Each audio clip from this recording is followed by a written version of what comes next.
Okay, so we got our stove out. You got your new stove over here.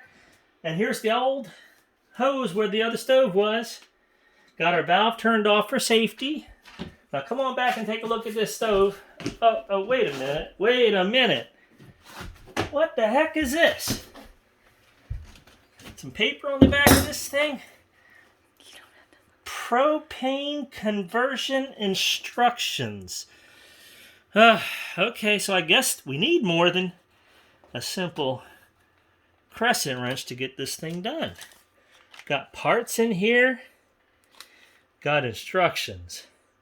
All right, let me take a break and read these instructions then.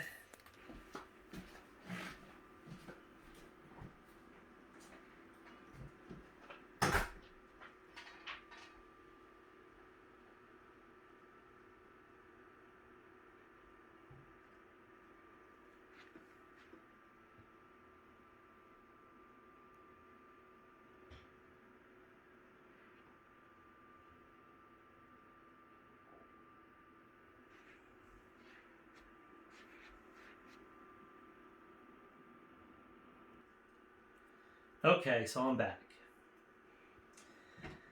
And things just got real. Because I had to read instructions to get this thing installed now. The first thing I figured out was we need more than this. We're going to need a 1/4 inch nut driver. And this is a, if I can read it, 9/32, I think it is. Yeah, I think that's a 9/32 socket, little 1/4 inch drive. This thing here is so you can retrieve the inevitable dropping of a orifice. Here in this bag we have 5 orifices because this is a 5 orifice or a 5 burner stove.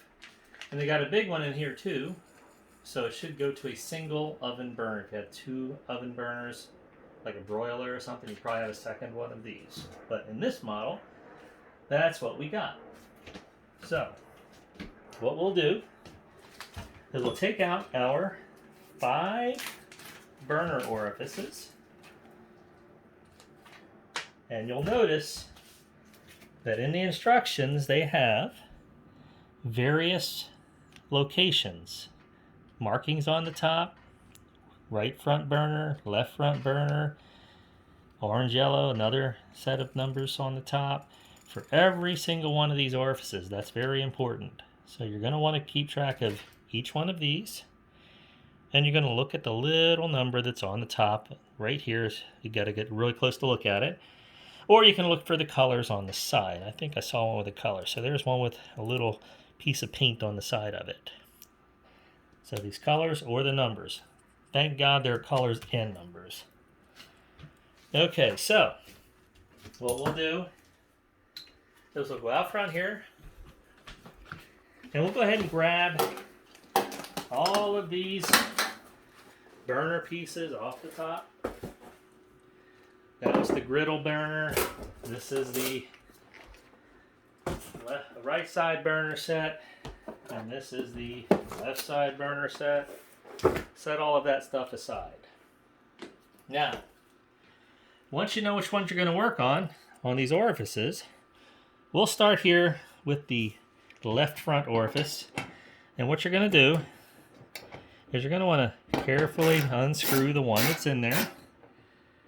And what I typically do, so I don't drop them, is I'll grab my needle nose pliers,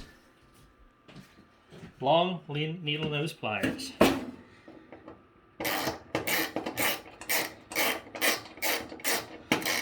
And once I feel that it clicked, lift it very, very slowly and carefully. Sometimes the orifice will come with you and sometimes it won't. In this case, it came out with me. If it hadn't done that, we could just as easily reach down in there with these needle nose pliers and grab it carefully and lift it out slowly, set it aside, and get your orifice that you're going to replace it with. So we'll go do that over here.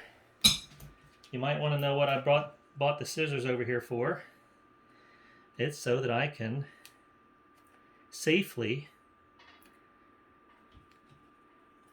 put the new orifice into the socket wrench by creating a little gap. I'll pick up my new one.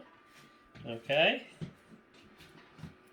Now I'll pop that in here with that little piece of tape to kind of secure it into my wrench. Just like that.